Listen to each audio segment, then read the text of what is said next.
to the broker. Broker knows your order. Okay, I know that's not rocket science. But what does the broker do? The broker automatically, with their team, offsets your order with their orders, which gives them the edge. I mean, So it the moment depends. you're wrong, they're doubling up on your being wrong, and they know I mean, where your positions are. So that's just what I read somewhere. But I mean, let's if go over you're thinking from a broker's perspective, they're like Oh. a licensed broker, at least in the US. They're not allowed to do that. But if you're looking at it it's from a called market, insider trading, but I mean, it's not like it doesn't happen. no. But like, if they would be caught with that, that's like several How can you lifetime get sentences. caught when you see something come in and then you put an order on? You're like, I don't know. No. Most of them are not allowed to proprietary trade at the same time as putting through people's we all have orders. cell phones. That's the other thing, right? Like these guys. I mean, I guess you could do it, but that's more speculation and conspiracy theories than anything else. For sure. But what I was getting at is more or less like, sure, you as a market maker, like, let's say that you don't think it's a particular risk that you sell, like, let's say like 10% out of the money SPX options that expire today on puts. Like, let's say you're betting on the market going up. But like, you don't necessarily need to be fully hedged all the time. If there's a probability of zero, like close to zero, that it's gonna go down 10%, then they might take that without an hedge, unless they have to. Which in that case, they will actively hedge once we go down far enough. Hello, Zero. Yo, what up? Welcome back. I'm just gonna be here for like 45 minutes after the open, and then I'm gonna be out. Spending your money? What? You can be out spending your money? Is that No. Like, I've been basically writing my bachelor's thesis, and it just takes so fucking long to go through papers. Like, I've read so far in the last 2 weeks, I've read 60 papers of 60 pages each, and it's fucking complex shit. So I want to kill myself. That's the short answer. But it's fucking complex. I mean, all right, guys. Certain language is fucked up, but yeah. All right. So, just a recap of last Friday, really quick, about the price action. Basically, scenario one played out. We came down.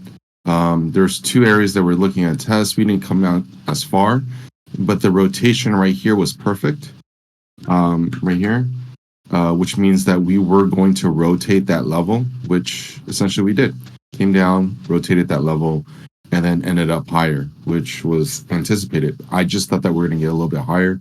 I guess coming into the weekend, we just didn't have that velocity to it. However, seeing what happened over price action today, Asia session brought it up. London session effectively came in. Oops, sorry, right here. Your session was not brought it up, but they basically didn't do anything. Yesterday, London kind of brought it down. Not a big deal. They know that, with New York out, they're not going to do anything big. No big moves. Today, London came in and immediately sold the shit out of it, right? They tried to take out some Asian highs and failed. So pay attention to that London, 40-70 area. That's probably an area that, there's a high possibility that we're going to test. My anticipation for today is we're going for scenario one. We're going to come up to this 53.25 level before rejecting it and coming lower to the downside. We're going to get closer to 29.75 and then finish above 29.75, probably rotate there for the rest of the day. Scenario two, Harvey's request to change it to white because he's racist, is going to do the same thing. Going to go up to 53.25 and come back in, test at 29.75, have a slight bounce, and then finishing below that. Scenario three will be taking out London's low and building a little bit lower. So whether it does something like this, taking out London's low and then fake rejection, one more lower and then further up, no one knows. But that's something that you should consider. That could do 2 fake lows before finishing up on top. I really don't think scenario theory will be happening. So today is obviously, you don't need to tell me, you don't need me to tell you this, but it's going to be a sell before you buy zone. I think on a much larger time frame, we have a lot of areas that we need to clear off before we can, call this a end of a bear downturn. So clearly, you can see that we're moving to the downside. I do believe that we have, we're going to need to take out some major lows in order to. Here, I'll bring out this one. It'll be easier to look at without all the crap on it. This is just on a daily basis. So here it is. Let me just turn some stuff off. All right. So I'm actually aiming for this specific low right here, which is at 08. I don't think we're going to hit it, as in break it, but we're going to get really close to it. So be prepared to be selling for the next 2 to 3 days. I don't think that this is over yet. Until we break this, we're so bullish. But for the short term, meaning the next day or two, you're really looking to sell until we get to this area.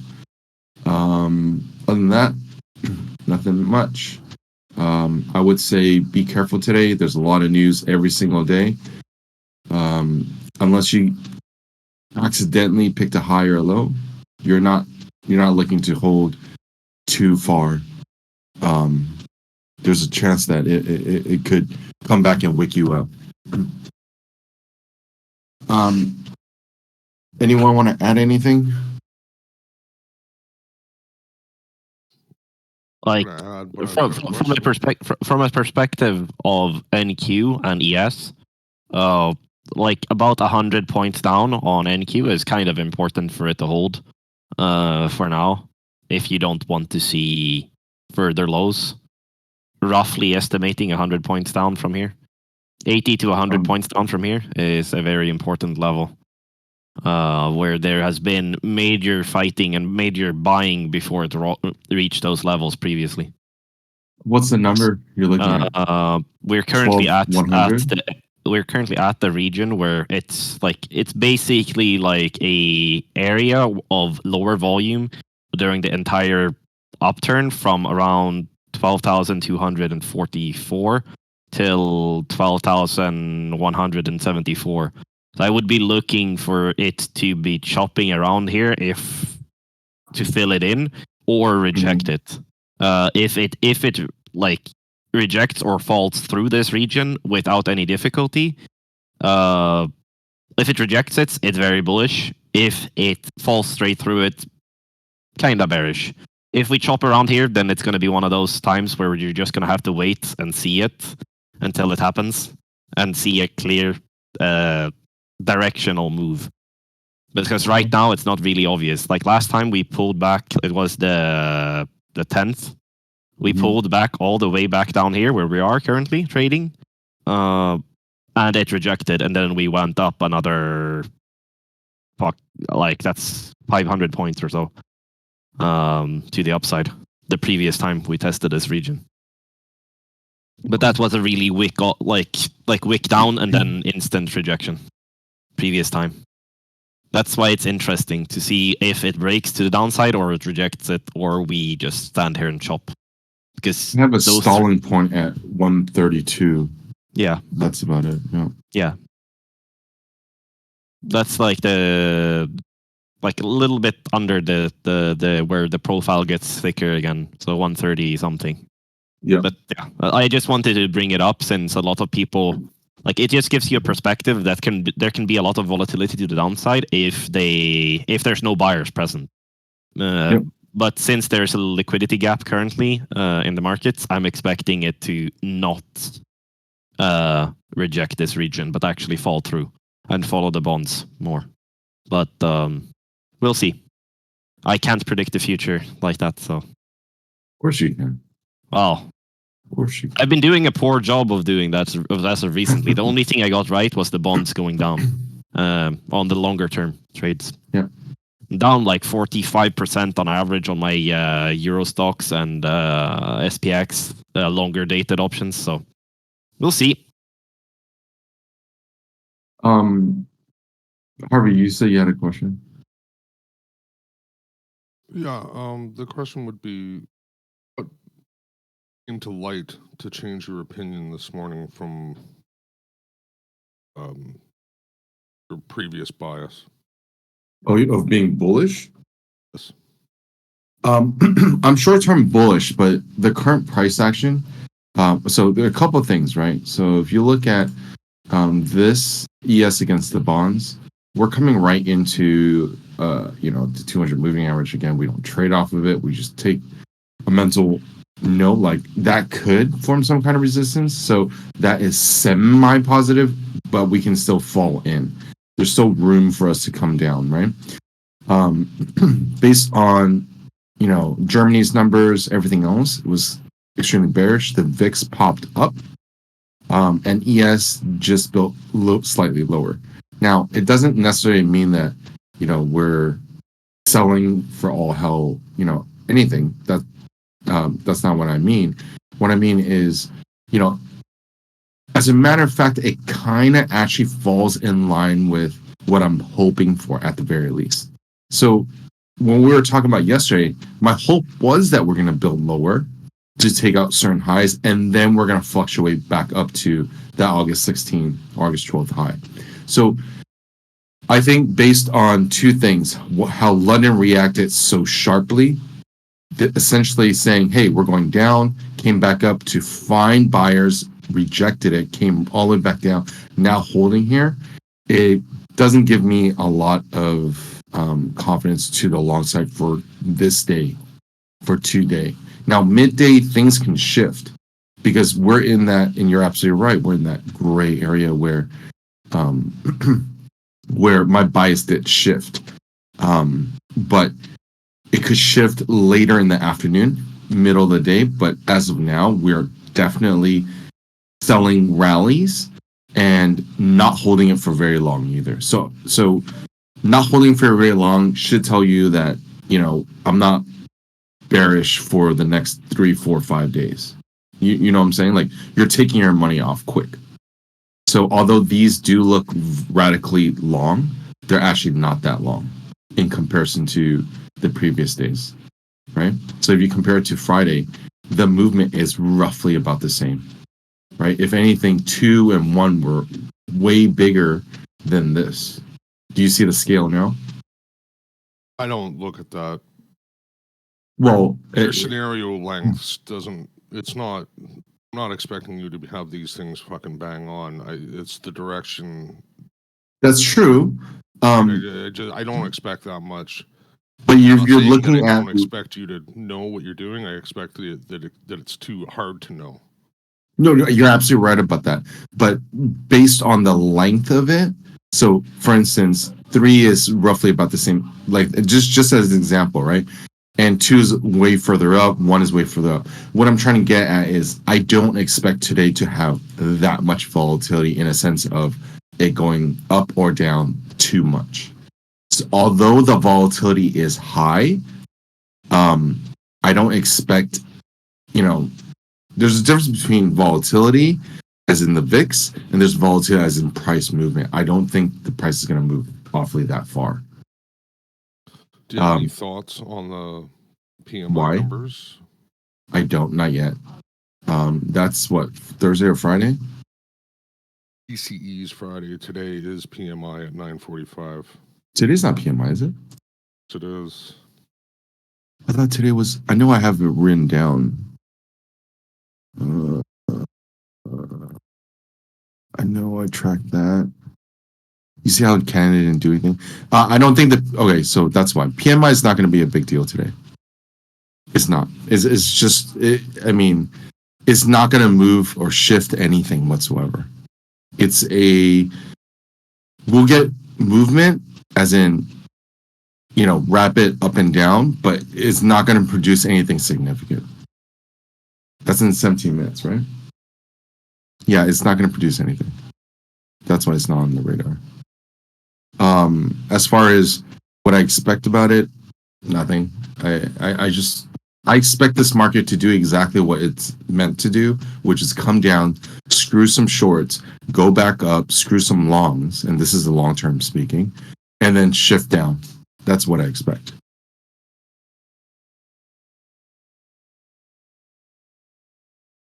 I mean, I agree in the sense that like the only thing I can see as like a tail event is if the PMI is a lot higher than the forecast, which would indicate that the prices for them to like get goods in is higher, meaning inflation has not topped in that scenario.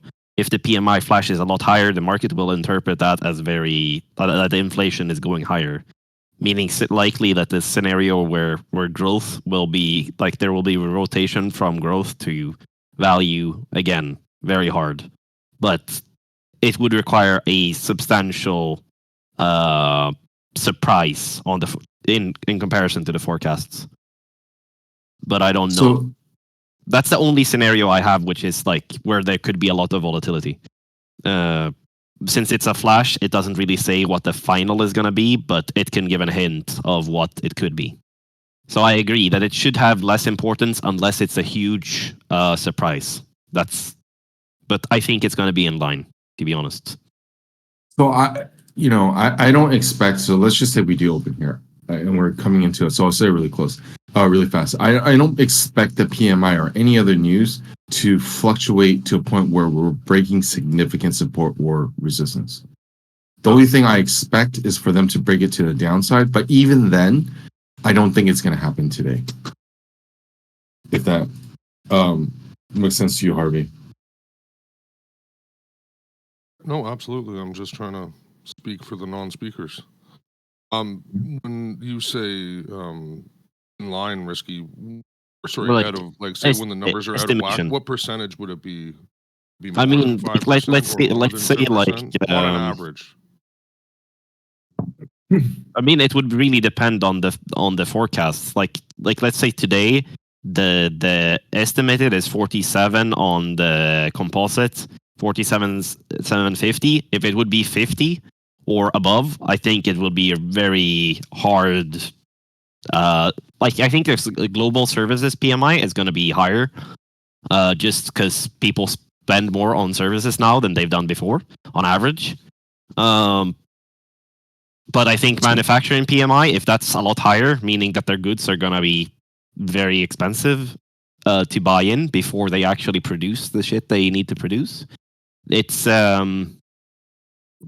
that's where it becomes a problem. If both of them go up in tandem, it might cause higher inflation in the coming months, not right now. And in anticipation of that, people will buy value because they can raise their prices, but growth companies who have projected earnings, not actual earnings. I revised that middle line, by the way, guys. Yeah, they kind of get left in the gutter. That's what I'm saying. Harvey, any questions? Just ask them, because like in this case, I don't expect it to be that much, because I think that this whole inflation thing, it's not, we're not ahead of it, but I think it's going to take a while before we actually see a flush, like higher inflation again. I don't think the Fed is done, but we'll see. I might be wrong.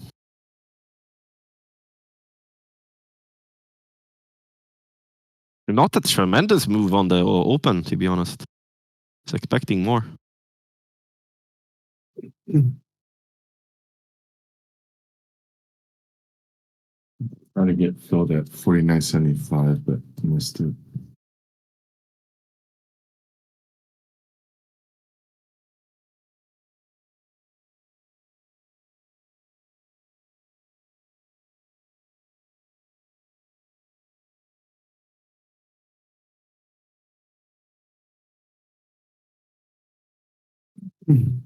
I had a little bit of a long 1/4 size on NQ at 25.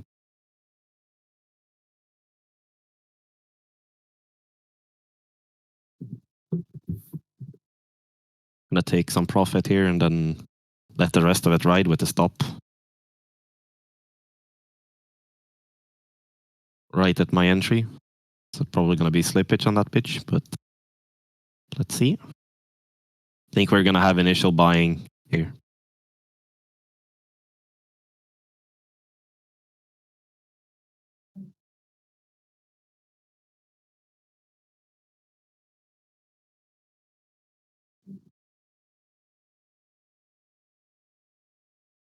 I'm flatting this.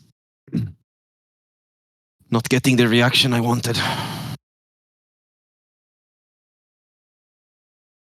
I'm out.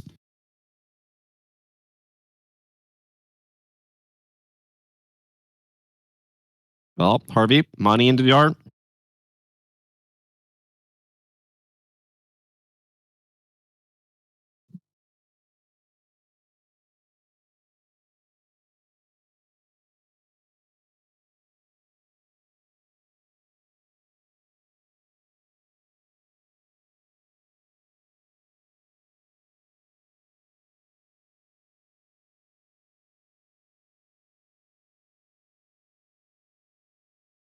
Gab's at 55.75.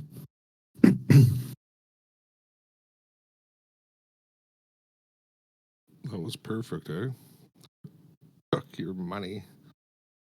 What was perfect? Well, it came down and made it look like it wanted to stop. Oh. I don't know. This was difficult. Like only reason I cut this is because I didn't see the follow through in buying volume. To follow it up. Short Sure, we had more 52.25, uptake, but short leash. You're short from where? 52.25 short leash though. Take mitigating risk at 50.75 if it gets there. That could be nice, to be honest. Not getting filled You're a little though. early. Actually, Not getting filled. The fuck.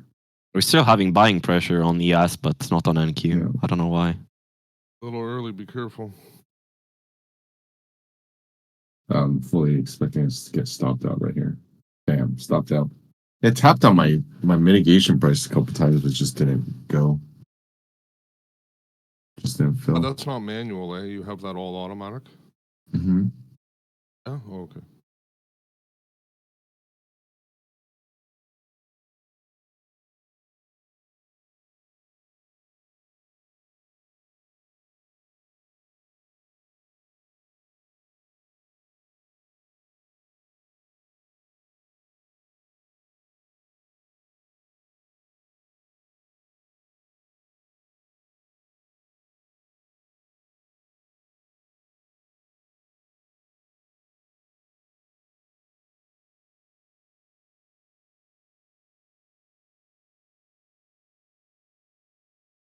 Anyone got in long or short?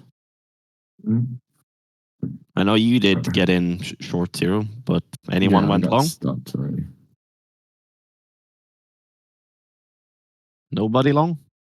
Look at this bitch. 5 MAE, 5 MFE, and I didn't even get filled. Motherfuckers.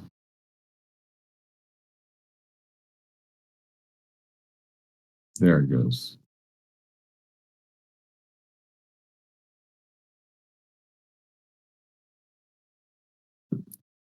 Not ready.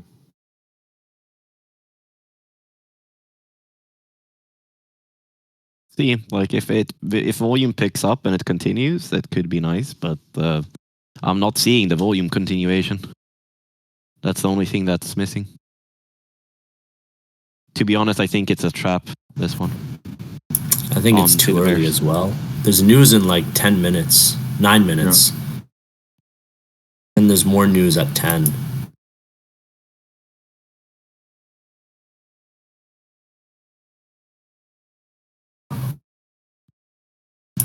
What's your downside target? That's interesting. I don't think the news at 10 is going to be too important, in my opinion. Mm-hmm. But what's your downside target for these shorts you've been taking? 29.75. Yeah, that sounds about right to me as well.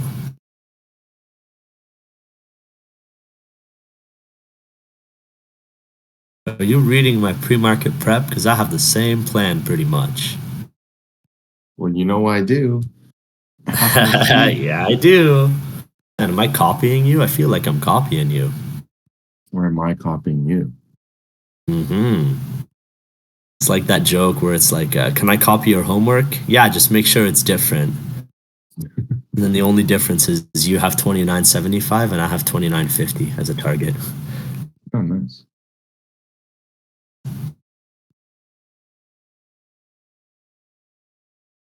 Where did you say 40.29? 29. That's 34. 29. For the price action here. What? What did you say? Price action here.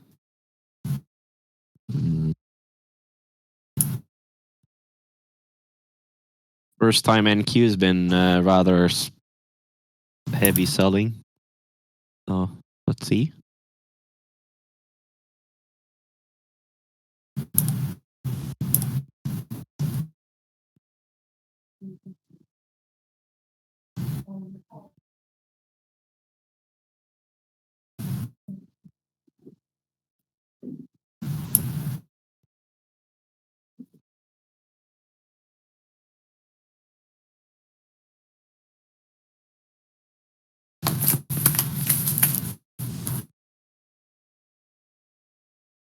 NQ pushing higher. I'll try to.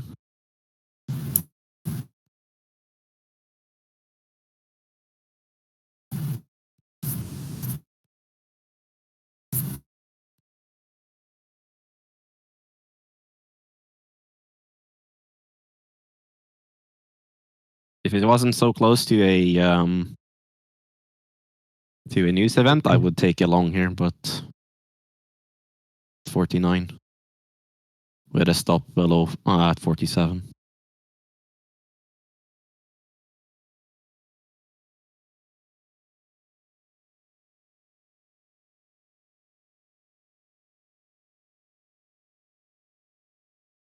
NQ fucking pumping.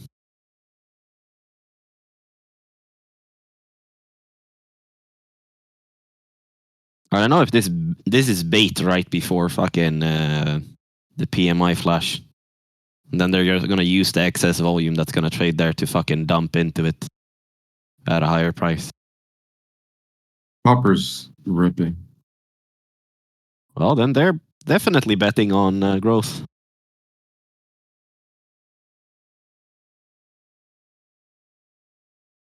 A lot of people buying grains.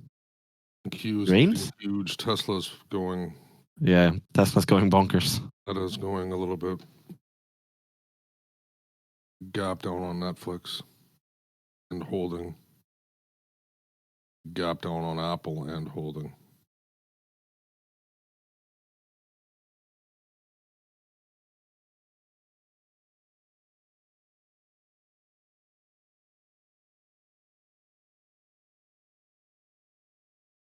Damn it, it's too close to that news. Ooh, god damn that I let go of my longs. All of them. What the fuck? I thought it was a nice 2R trade, but fuck me. Well, for a scalp, at least. But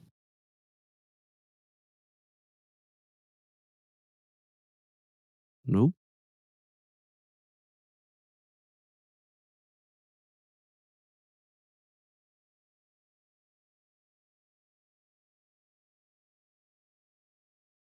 Uptick.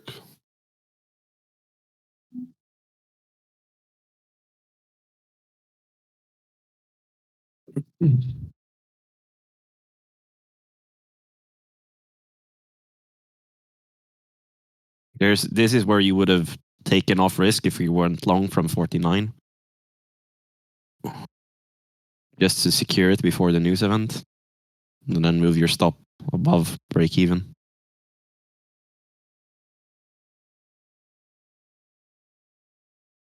Sure, it could go higher, but better to be secure than, well, safe than sorry.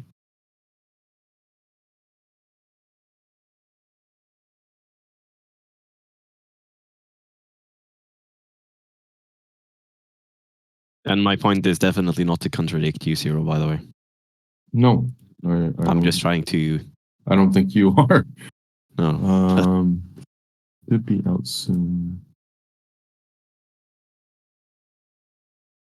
Looks like some kind of distribution on NQ. Market order stalling is coming through.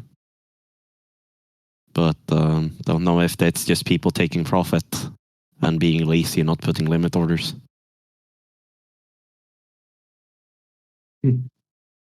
This is really interesting. This is Friday's low, so gap is closed. No clue. No clue what the fuck's happening.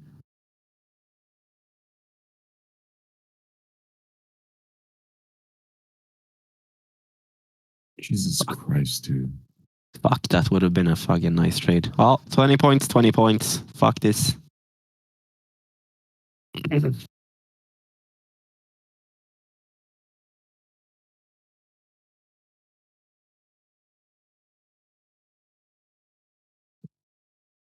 ES is struggling a lot more than NQ. Like, a lot.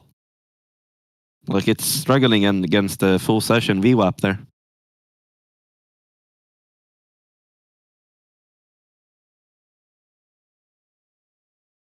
NQ has quite the way to go to its full session VWAP at 311.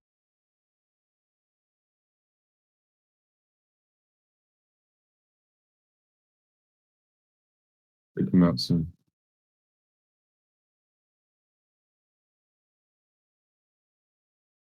Bench your cheeks, boys and girl, if there is any present.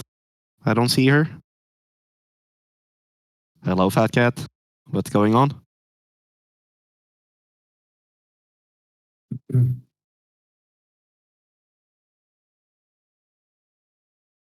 3 seconds.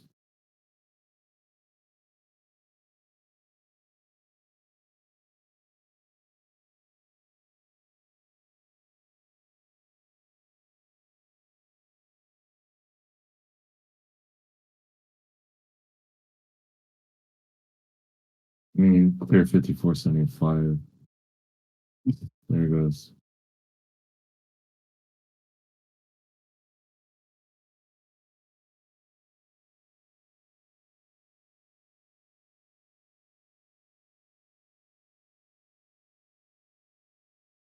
That was a nice stop jerk there. No, I don't think this is going to whip up to upside. No, but I said it looked like a stop jerk, like someone just fucking threw everything out. On NQ, it was very visible.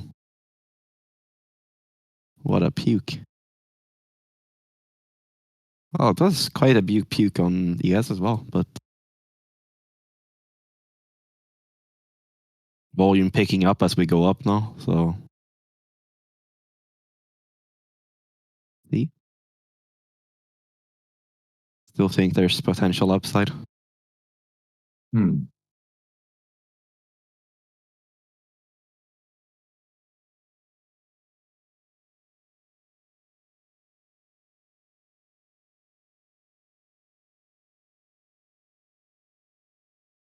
92.25 is a LVN on the present, and well, there's a start of a larger LVN at 12,306 on NQ for the full session. Both numbers came in above estimate. Yeah. I'm surprised the market is taking it this well. Just looking at price action, it looks more bullish than bearish, to be honest. Like, even though they're selling, but so far.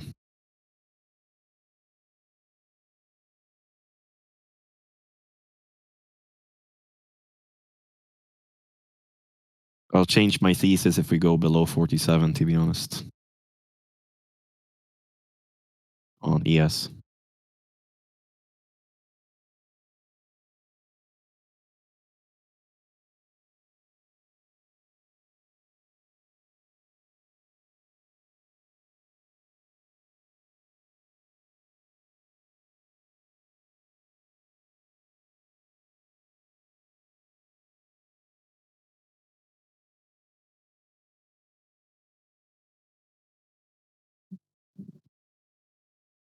Big green candle on NQ. Jesus fucking.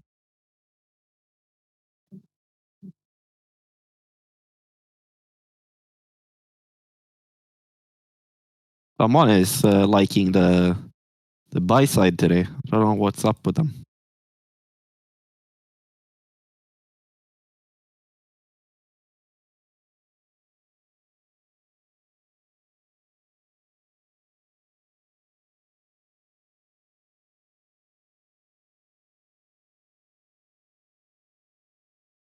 ES looking heavy compared to NQ again. Same thesis as well, same thing as before.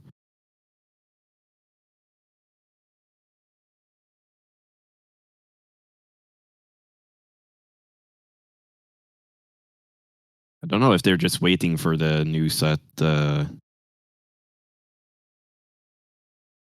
o'clock. You think so? I think so. Could be. Ah, fuck. Well, 9 Central, but whatever.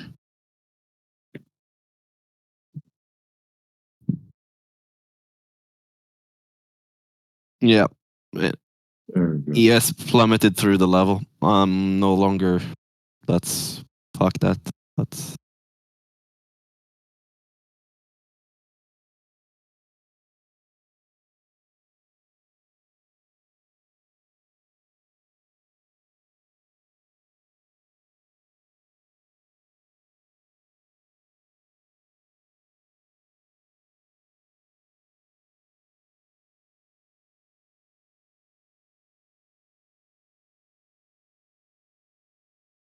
man, they're doing really nasty rug pulls today. Like where they're tricking, like going, like breaking the edges on both sides and then just coming back in. You're really Fucking kidding manipulating me? It's been the- doing that for 2 weeks. Crazy.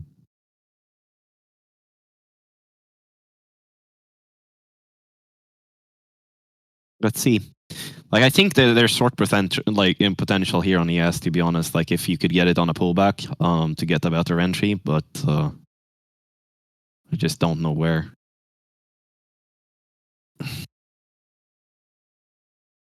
Maybe like a retest of 47. I don't know. Maybe. But I don't want it to be really strong here on the downside. I would want it to break down below like 41, come back up to 47, retest it, and then hard reject it. But like this, where it's doing like higher lows, it doesn't look very bearish to me. Like in that sense.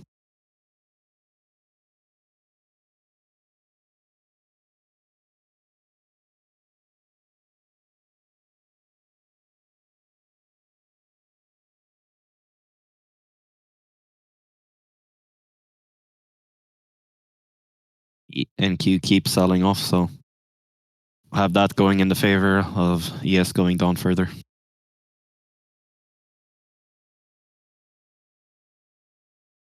Now Tesla's completely reversed. Yeah. Hard. It moves a lot. It What the does. hell was that move? Oh, Percent, fuck. 2.5%.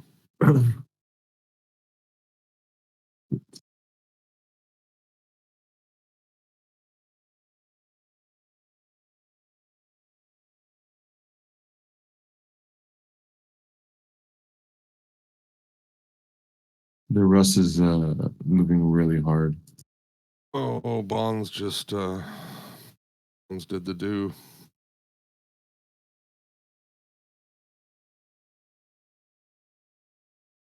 Like an ES following bonds again for once.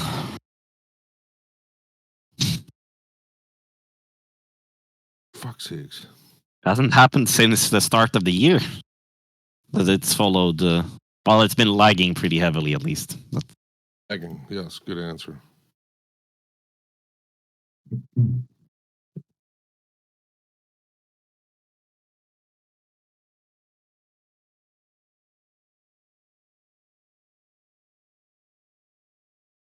And the 10 and the 30-year treasuries are spreading apart quite nicely as well.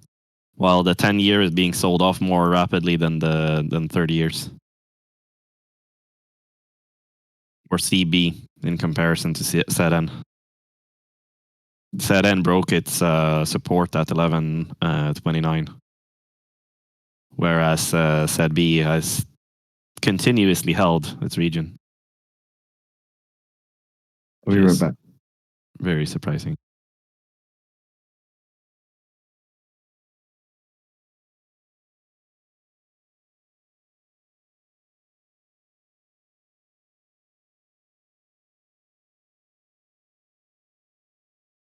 Seems like people are more willing to take on the longer dated risk on bonds than the shorter dated risk, which is odd. Inflation not peaked? Question mark.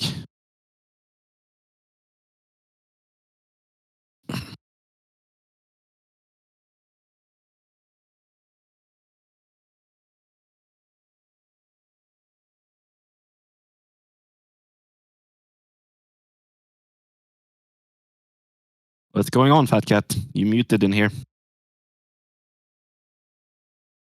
You trading or you what are you up to?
Stab the short at 47.25 and holding, but see.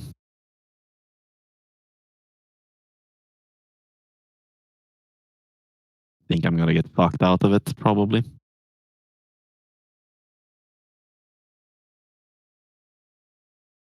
Take some profit at 42.50. Come on. Give me.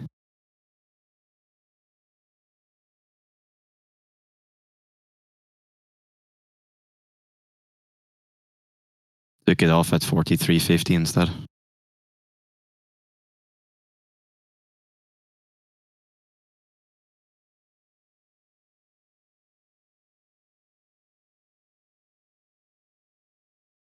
With my stop down to 45.25. I'll be taking some off at 40.25.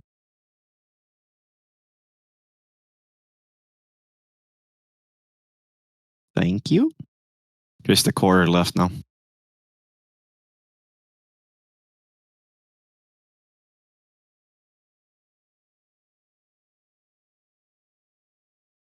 I'm back. So anyone get the short? Yeah, I got short 47.25. And I scaled out rapidly, so I'm only in 25% of original size. Fuck, it's gonna stop.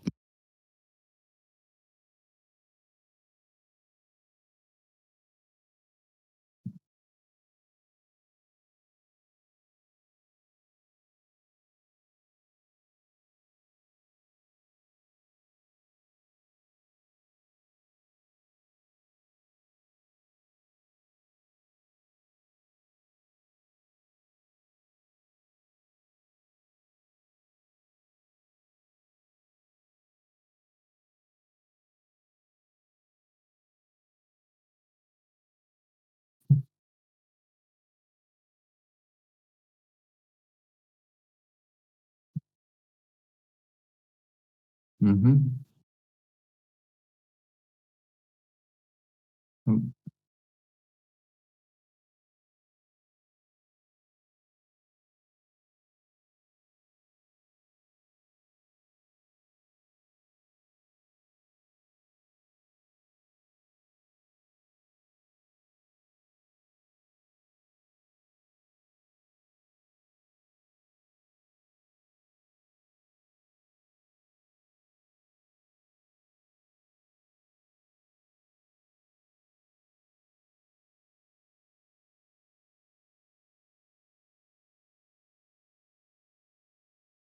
Yeah, 29.75.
That sucks, dude.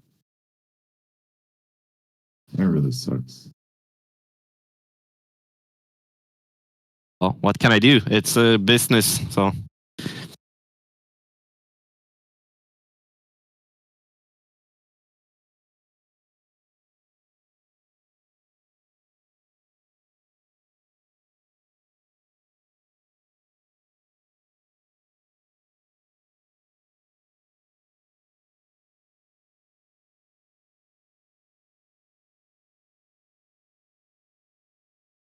This is fucking difficult.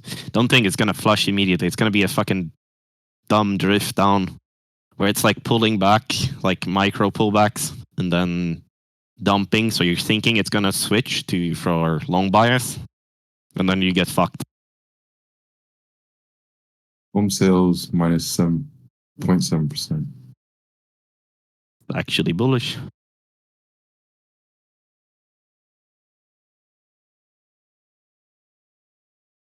Forecast was 2%.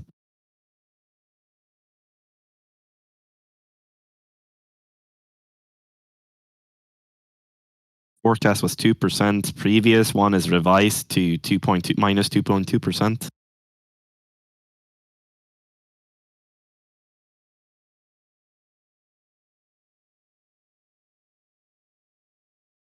For reference sake, the last thing that's on is my brother's account right now.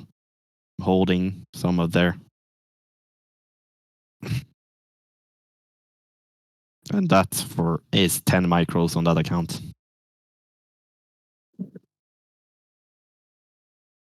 Because of scalability.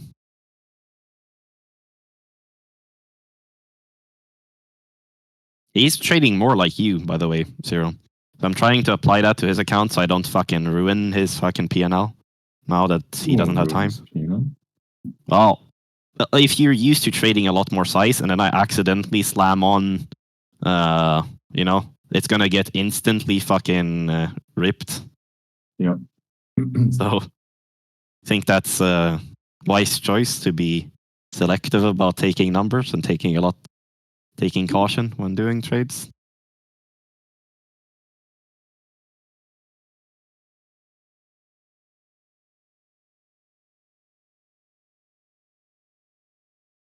Fuck it, I'm just gonna flat this. He's up $400 on the day. Nice. That's something. Well, that's it. I don't think I'm gonna grab anymore. because I have 13 minutes left till I have to go for today. Minigame was at 36.75, but this shit's so tough.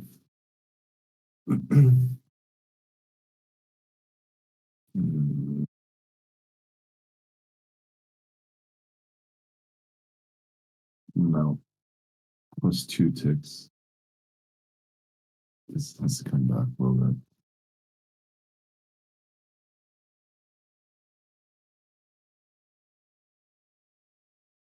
Who is PMing me? God damn it, Pen.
I still think that 29 is going to hit, to be honest. Is Fat Cat trading? I don't know. Oh. Or is he streaming? He's in here, so Oh, this room. he's in here. Okay. Yeah, I think 29 should hit. I agree.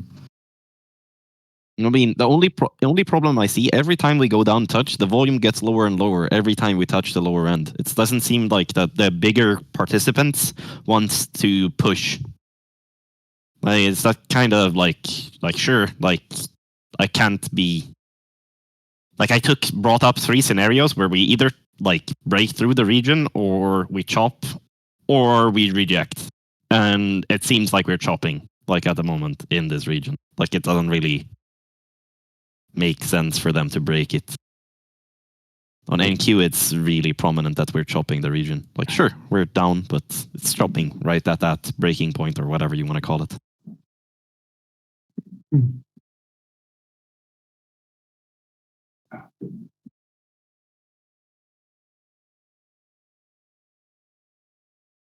I would just say, like, wait for it to actually pick a direction. Try and not trade in the middle of the shit because, like, unless you're really confident with joining into the momentum in one direction or the other, it's very likely that you'll get more heat than what is worthwhile. So just be careful. Mind your risk. And have a good day if you don't manage to... Oh, have a good day either way. You're leaving? I'm going to leave in 7 minutes, roughly. I limit myself currently to 45 minutes a day for futures trading, like on the RTH. And then Euro Open, I also do 45 minutes. And that's what I do currently for futures. Options is I get alerts when I need to take my trades based on certain criteria I'm looking for. I'm not going to be on here much more today. Oh, I'll talk to you tomorrow. Hopefully, I have time to join in tomorrow for the same.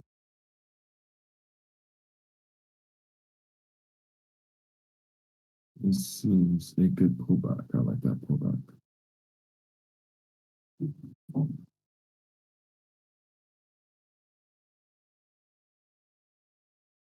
Well, and it's also the fact that, like, the reason why I want to do it this way is because I have a tendency when the volatility dries out and it becomes very choppy, you have to wait and be extremely patient with the setups you're taking.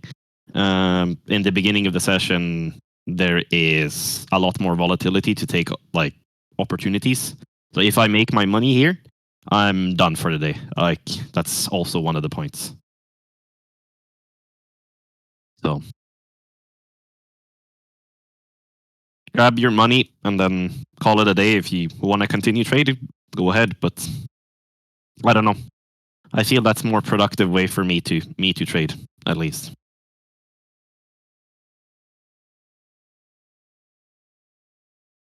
Natgas down fucking big today. Is it? I just got a notice. Let's see. Yeah, I got an 7%. alert from, I don't know if that's from close or from open, that it's down 5%.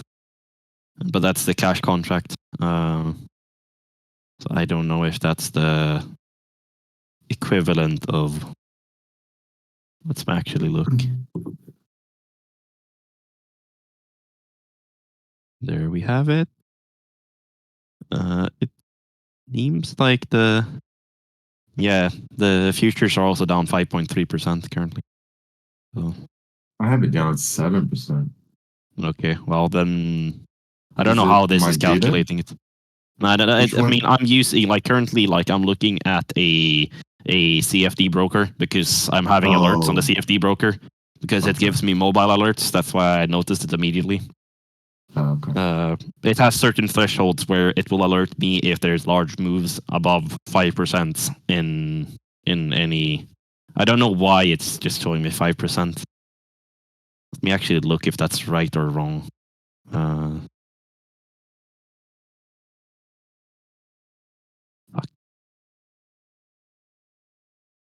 Yeah, I mean, like, according to, like, when I look at it from the peak on Monday, it's down 8.2%, but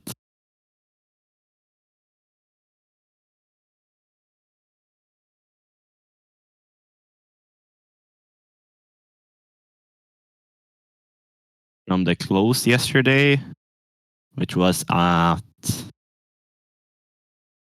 there, it's down roughly 6 something percent. Jesus, it just keeps going. Everyone being liquidated on the long side on Natgas. You know that it's hyped up when you see CFD brokers, like the top traded ETFs is oil ETF and uranium miners ETF, X uranium ETF, and then you have, after that you have a Natgas ETF.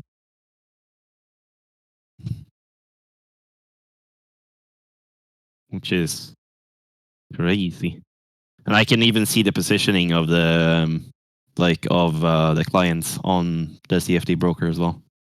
Like if the majority of them are positioned short or long. So sometimes it's kind of interesting to look at it. Like the intraday change of net short long. Yeah, Natgas is fucking crazy. We're getting really close to that 29.75. Yeah. I would say, like, start taking some, like, either wait for 29 or start taking some profit just to be secure. Like, it depends how you play it. If you play it like Zero, do it like Zero does it and wait for until it hits 29-ish. But if you haven't taken profit, take some profit. It's just advised so you don't give it all back. But Then again. Hello, numbers. Howdy. You sound tired. I'm fucking, I'm fucking great. How are you? I'm slightly tired. Been working on bachelor's thesis, which is a pain in my asshole currently. I'm gonna compare like the how if there's any qualification to, well, if the lower interest rate that has been present since 2009 has prompted businesses to be more willing to take risks in relation to how much debt they have to how much cash flow they have. Mm-hmm. And I presume if they're accounting for, if they're like investing calculations also take into account that interest rates could jump 5% from where they were in 2021.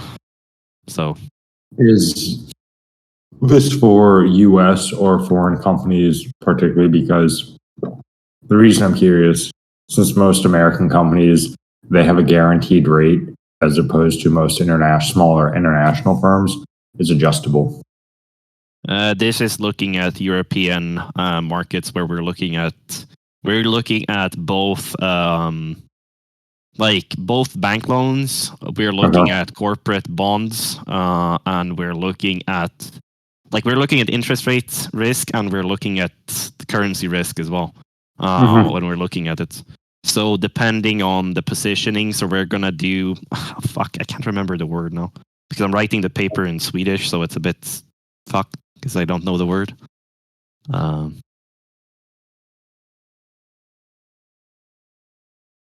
think this is the right word, but demarcation, like what? Okay. Demarcation. Demarcation, yeah, sorry.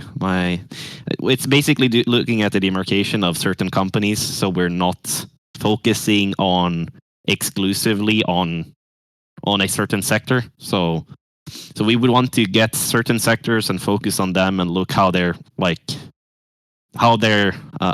it's also another term that I don't know. Man, I'm so bad at this. English is overrated. No, it's not. Like, you know what my in high school, what my one of the projects I had on my Swedish class was basically you're gonna do an argumentative paper. My argumentative thesis was for us not having Swedish as our language, to swapping it to English. I can tell you, my Swedish teacher was not impressed, but I still got a fairly high grade on it. So, well, as you should, if the argument is structured well. Yeah. Who's looking for a long? I don't know. I'm done for the day. I've taken a couple shorts, one long on the Euro, like an hour after Euro Open on NQ. Got 50 points. Happy with it. So there you go. On average. Literally, when it starts consolidating like that after a huge move, you know it's gonna reverse. I just got the short. I'm done. Yeah. A short at 47.50 and I'm out at 34. That's nice. Yeah, beautiful. 2.6 R. That's all I need. I just gave it a shot this week because last week the volatility that I'm looking for, or the system where it's based on the volatility contraction expansion, was giving more clear signals, not misfiring signals. Last week. So I gave it a shot and came back, traded Euro Open session and now the US RTH, just to see if it actually works in practice as well. Now, if I can discern it actively without using a automated strategy. And it worked. It's been a struggle before, but today was actually fairly good. You've made any adjustments to your system's numbers? Both your discretionary and automated? I haven't touched discretionary in probably 2 months. Yeah, okay. Fair enough. Like you haven't traded discretionary or you haven't updated discretionary? No, as in, I'm finishing the pipeline for hourly parameterization / optimization right now. Mm-hmm. So this is something that's been in the works, I would say, for 3.5 to 4 years, which I've been trying to automate. Now I have the tools to do that. Nice. So we'll see. It's been a pain in the Awesome. ass, but it's fun. Well, I am not gonna wish you good luck because that will fucking ruin it if you're gonna believe in that shit. But I'm hoping it's gonna go as you planned. I'm quite happy with. For the past week, I've built a splitter where that splitter is going to take the data, it's training it on the previous hour, applying it to, or sorry, right now it's previous day, applying it to the following day to determine volatility conditions. I'm reducing that to roughly an hour-ish time frame right now. But ultimately, the splitter is training, applying, training, applying, training, applying, training, applying. The largest loss, single day loss on ES that I would see over the past 2 years, or sorry, over the past 6 years since I finished running it this morning, would have been 72 points. A 1 day loss of 72 points is the largest I would have seen in 6 years. And the largest point gain would have been in that same period. I will say a fair bit larger. The returns are more than enough to justify running it. And by no means are they anywhere close to outrageous. It's averaging about 1/3% a day on most indices. But 1/3% is still very good if it can run like unsupervised, more or less. So well, yeah. This doesn't even use volume. This only uses price. no, that's crazy good if it works. Well, kudos to you, numbers, for putting in the work. A whole lot of crack, cocaine, methamphetamines, Whatever it takes. strippers. Oh, jeez. Okay. Escorts, you name it. Not many. Well, there are quite a few days in there where it's not even taking a single trade.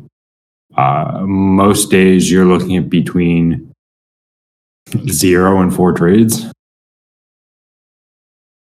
So about like similar to your discretionary strategy, because it also like it was really performing. Like 4 was like the average number of trades, Roughly, give or take. Yeah. But this is pretty much running on everything.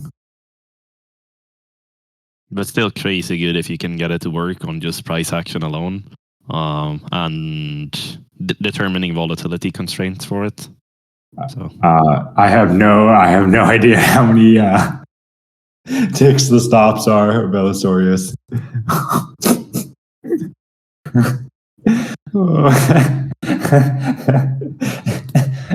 Very nervous laughter. does it vary it on its own, like the default stop size based on That's why volatility? the parameters are shifted every couple hours. The stops are entirely dictated by the volatility expectations. Yeah. The entries are the easiest part. It's nailing entries, and that's why the average losing day over 6 years is about -7 points. I mean, it also depends how large of a position size in compared to total capital allocated to the system. Not really. It doesn't. I mean, no, That's but let's say like that's a per contract basis. So oh, okay, yeah, then because everything is the way returns are determined are per singular contract with no compounding. okay. So the size is fixed. Okay. The risk of ruin on the system, where is it at? your maximum loss for a single trade, so 70 points roughly on ES over 6 years. That's your risk of ruin. Because that 70 points is is about your maximum drawdown. No, I am not even interested in averaging in. It's either you're in or out, because the objective is, can you call the high or call the low? And if you can't, you're stopped out. No. But in terms of stops, oh no, it's running a stop. When you said how many ticks is my stop, I don't know. I have an estimate of the range, but that's predicated on looking at the log returns of volatility over the past whatever period.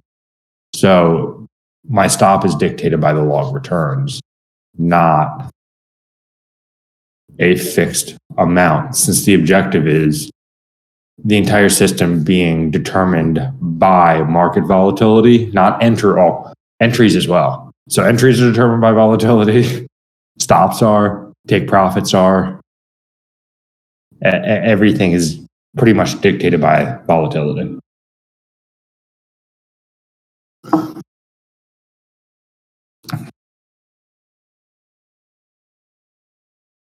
I'm not running it right now. I'm building the pipeline, because the pipeline needs to, if I were running it on a daily basis, I could be running it live or doing a test right now. However, I need a pipeline to update the parameters every hour rather than manually having to do it.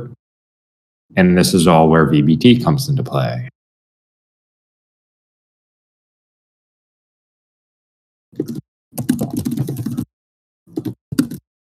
Well, you're definitely putting in the hours, for sure, it sounds like. So. From how it appears to most when I discuss it, with there being some exceptions, such as even zero or a few others, this is 4 or 5 years in the coming.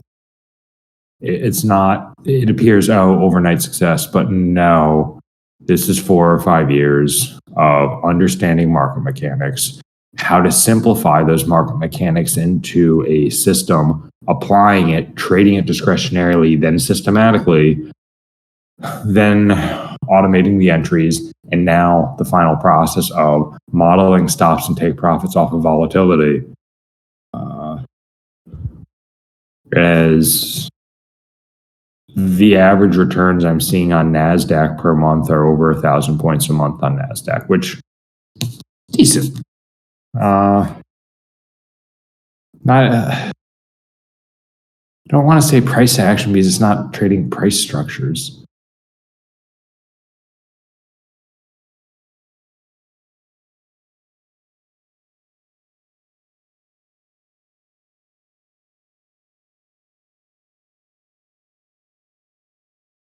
I mean, okay, not to go into too much detail, but how does it determine, like, roughly what when to take an entry based on the volatility? Contraction of volatility at a specific time. Okay. Fair enough. I mean, that's pretty much... I mean, yeah, I can see that working. But then applying it is a different story. Yeah, I know my 45 minutes is up. Like, my 45 minutes was up, like, 12 minutes ago, technically. Wait, I'm not trading, I'm just here to chat, because I don't get the option to talk a lot of numbers in person, in voice, these days, due to time constraints. Hence why I'm staying a little bit longer.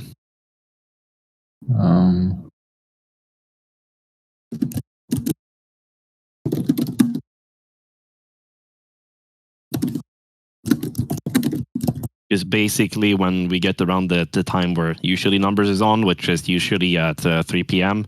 My girlfriend has dibs on me, and she says no fucking trading or otherwise around that time. So get. Bro, you gotta prioritize the trading, man. Sigma male grind set, bro. Oh, I mean, that's all dependent on what your priorities is. I know, I'm Of just course. memeing, bro. Everything I know, say is a I meme. know. Except for my trade recommendations. Those are not memes. Those are money making machines. Money making machines. Numbers fucking laugh there. No, I'm looking at the GIF. In the video, I should post it. Yeah, you probably should. I want to laugh like We'll that. post. Guide me. Yeah, fair enough, fair enough. Look in the background. Yeah, I see it. It's not how it works, but okay. Sadly. Where is it? Where's the memes? No. It's Bestow deleted. upon to us the memes.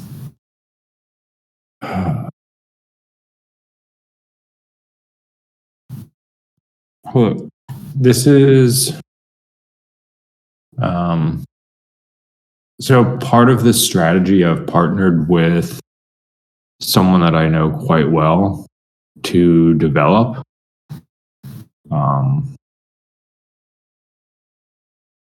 That's one of the important components because they have expertise in machine learning. They were a deep learning engineer at GE for 15 years before transitioning to being a market maker at Citadel. And now they're off trading their own money. But we've been developing components of it together since deep learning is their expertise. So there are some aspects of machine learning, and that's more or less for parameter optimization. But we've reduced the parameters down from about 92,000 combinations to only 200. And we're looking to reduce that down to about 30 different parameters on an hourly basis. So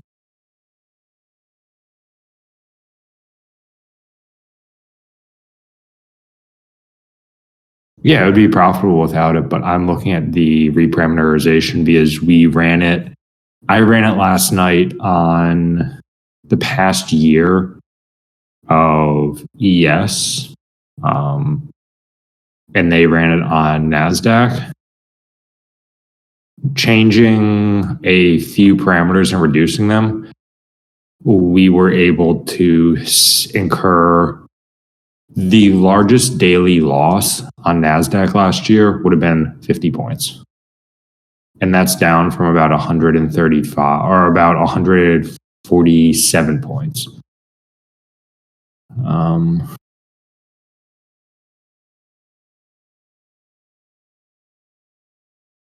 So by reducing the time horizon, more granular parameterization reduces the returns, but also hedges tail risk to some extent.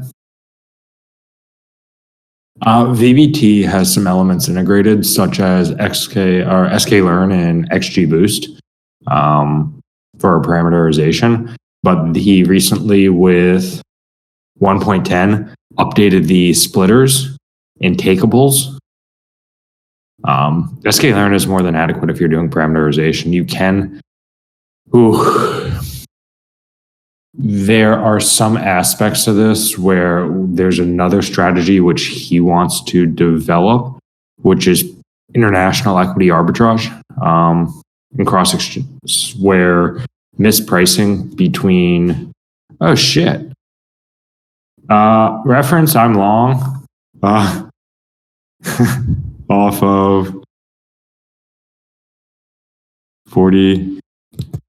By the way, guys, the last time Numbers said he was long, last time Numbers called a short in chat, it was literally at the high of day last Tuesday. So I'm just saying, man, if I'm using Numbers as an indicator, I think this potentially could be a great long if Numbers is right. My stop is absurdly tight, so I may be stopped out. But anyhow,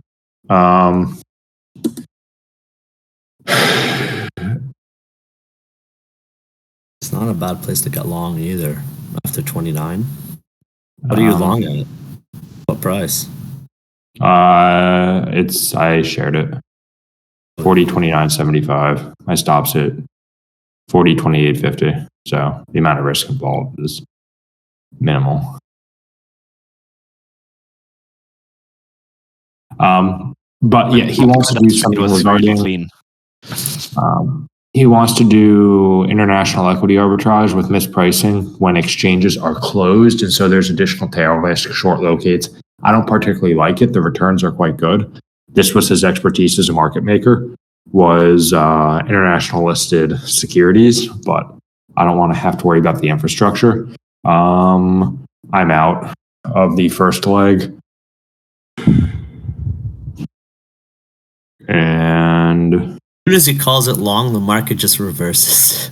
Nice. The thing is, the signal was there. It was really clean. Like we Yeah, had like a lower, like right It's as funny. he I says. was shit, I'm oversized.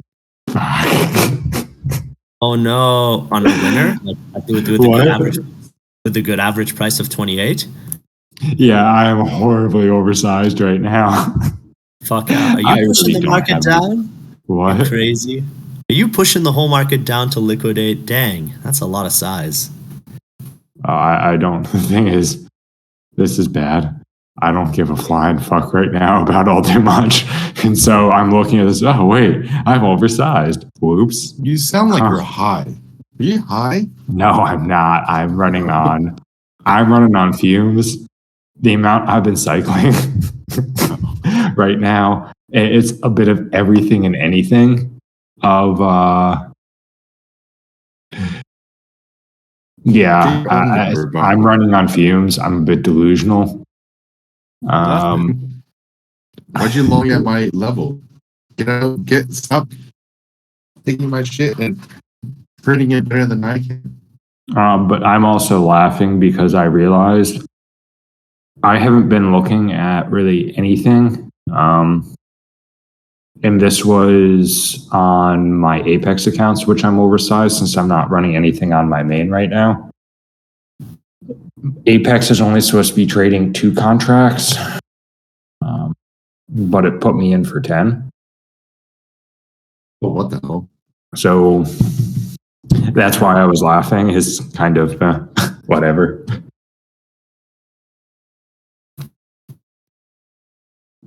Yeah, 10 each. So as I said a few moments ago, I was out at, where did I end up closing this? Because that's when I realized I was oversized and started laughing. It's out at 34, which is not too bad. I've been complete with the combines for a while.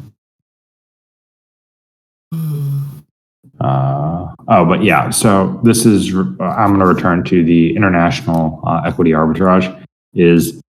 I don't like the tail risk involved with that because you are holding through exchange close. Why am I pronunciation today? You're holding through exchange close, and then you're trading it cross instrument. You're trading it cross exchange. So you're trading in the US on the cross listed security when, let's say, European or Asian markets are closed. And there are very good returns on it, but the tail risk isn't particularly appealing. And that's his specialty. That's what he does really well.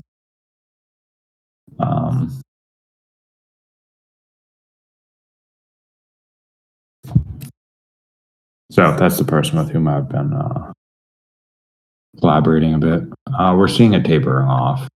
And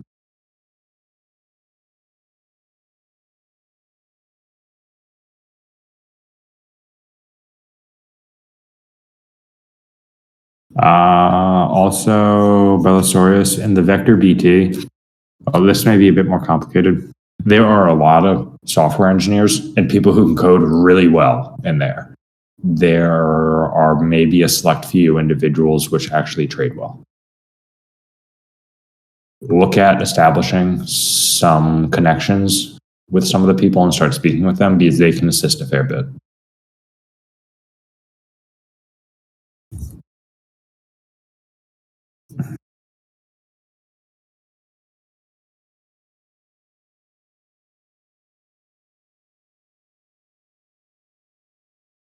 And if you ask Pollock questions, he most likely will forward you documentation. No, I actually knew him from an interview I did 1.5 years ago, 2 years ago.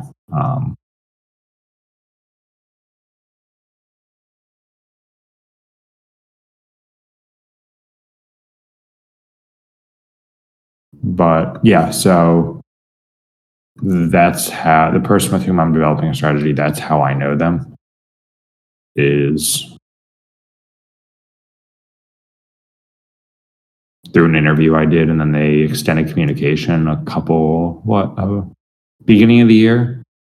And I was wondering, who is this person? Why are they messaging me? And realized, oh, wait, you interviewed me 2 years ago, 2.5 years ago, whichever. Really nice person.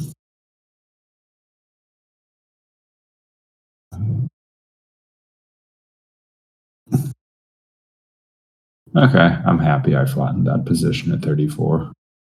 Yep. I'm gonna call it. Have a good one and have a pleasant day, everyone. Howdy. Yep, take care.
I don't know how people like sour drinks or energy drinks, but this flavor is reasonably good.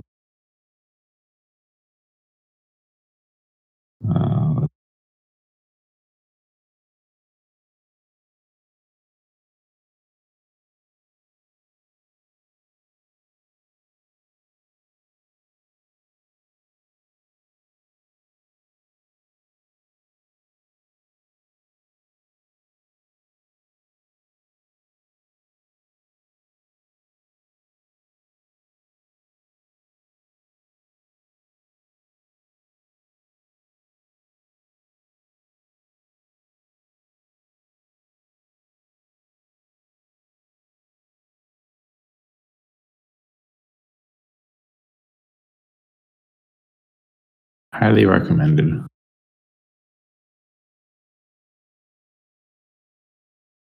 Okay.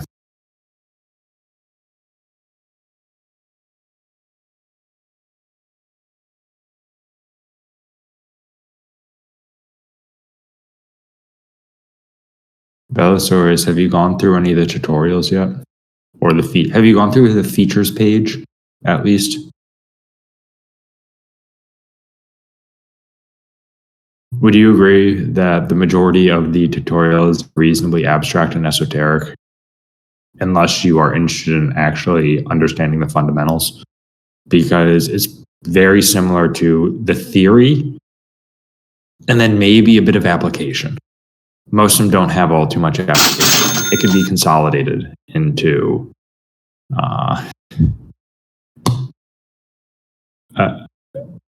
the 20 pages of tutorial could be consolidated, or sorry, 20 pages for tutorial could be consolidated into a page and a half.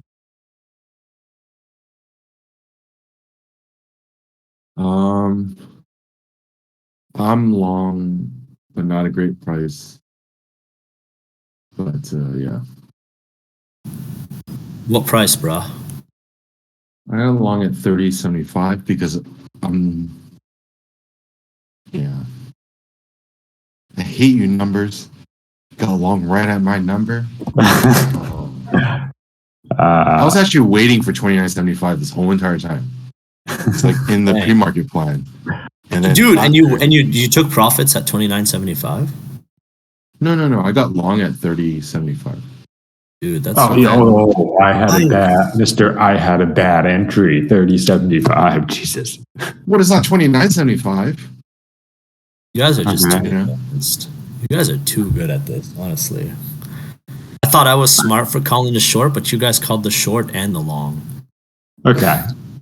To be entirely fair, if I were doing this, I couldn't do this discretionarily. There's not a chance I would have entered that. It would have been, this looks weak. I'm scared. I'm not entering. I mean, that's how I felt. I'm like, yeah, this thing is going to reverse long, but there's no way in hell I would have timed the right move. Having it automated ensures that I'm ruthless. I either take a 5-tick loss or I don't. I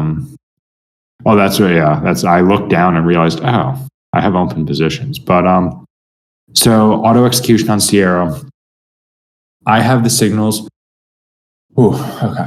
You can stream, you can export the TXT file, so the SCID file, into TXT or CSV format, which is then which is connected to Python. Python generates the signal. Let's say you're using signal func in VBT. That signal func is then exported in the TXT format and brought back into Sierra chart. That is going to often lead to about a 1 to 3 second latency. With my friend, we're in the process of building a Python C++ interface to reduce the latency to 20 to 50 milliseconds. So yeah. Nice. But that's really only for Apex accounts because what? Based on the tape? Like, is that what you use as an entry criteria? You said it was like based on order flow. That's only a confluence / confirmation. That's not determining really entry location. That's a component of it. But entry location, that's a filter. Correction. I should explicitly say that is a filter for entering, and it's a condition which must be fulfilled. But how I am entering and where I'm deciding my entries, the order flow doesn't matter until I have 3 conditions fulfilled to say, okay, you're in a region of interest. This is what's happening to volatility. These are the expectations of volatility. Then is there confirmation from flow, which that confirmation from quote unquote flow is the filter to improve profit factor. I don't use, when people were asking earlier, no, I don't use volume. And I'll explain why. That to be a very unpopular opinion, but fuck your feeling. Is volume in price when you have a contraction volatility in volume, unless there are quote unquote iceberg orders, or I'll just refer to iceberg orders or absorption. Those are predominantly outliers. Flow isn't necessarily volume. When you have a contraction volatility, that almost always coincides with a contraction in volume. So if you're using, let's say, a contraction in volatility and you want to see a contraction in volume occur, as in you take the log returns of volume and price, there's a redundancy in that signal generation. You might as well remove volume because that's an extra calculation which is entirely unnecessary. Flow, although, is the bias or the sentiment of That's the filter once you're in a region of interest. But I don't care that there's a decrease in volume because that often coincides with the contraction of volatility. I want to see the bias of where the market is quote unquote ticking, where the market is, where most market participants want the market to head based on what's occurring. So flow isn't volume. Flow is predominantly bias. Flow is the sentiment.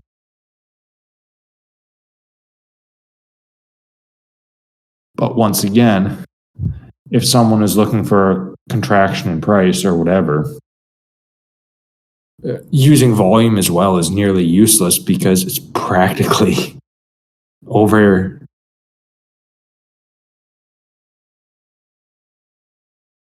The majority of circumstances, and when I say majority, often over 92% of circumstances, they are going to nearly perfectly coincide. So why would you use both? Coming back into the lows, it's weak, but not selling particularly aggressively. So,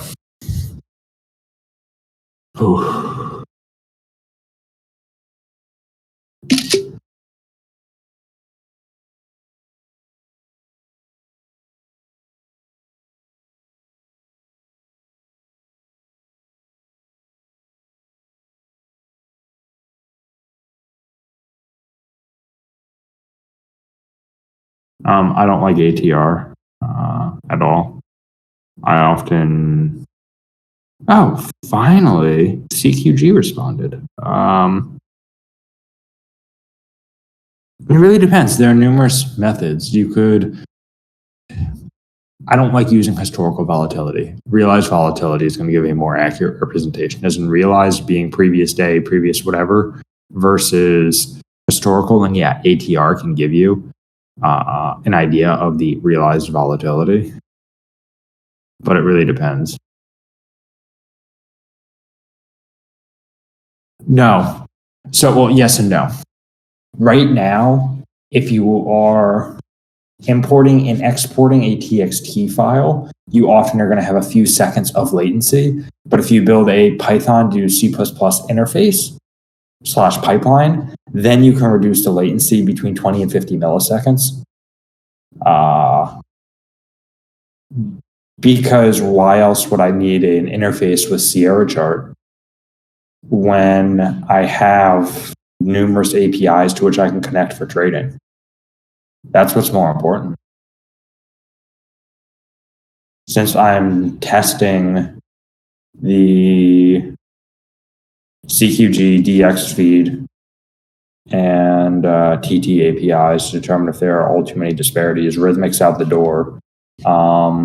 Most likely not going to use TT because you either have to use a Java connection, since the API is in Java, or C, versus DXFeed and CQG offer Python API.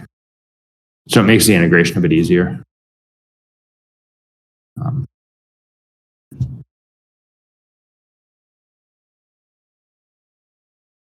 Yeah, I need SC for Apex because they don't provide a Rhythmic API, which isn't a surprise. So I have to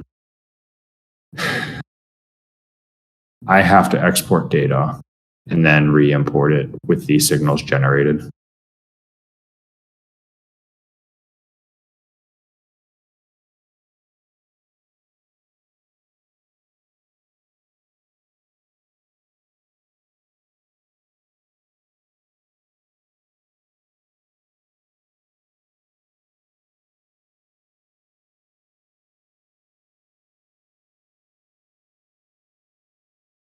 When you say counter trade, a counter trader, yeah, that can be done pretty easily, but why would you want to do that?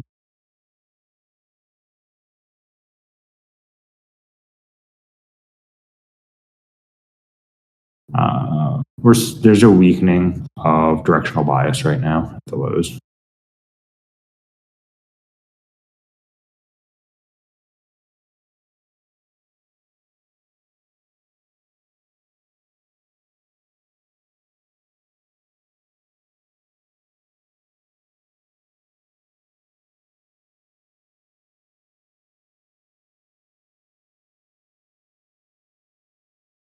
Are you trying to reverse your own signals, Belisarius?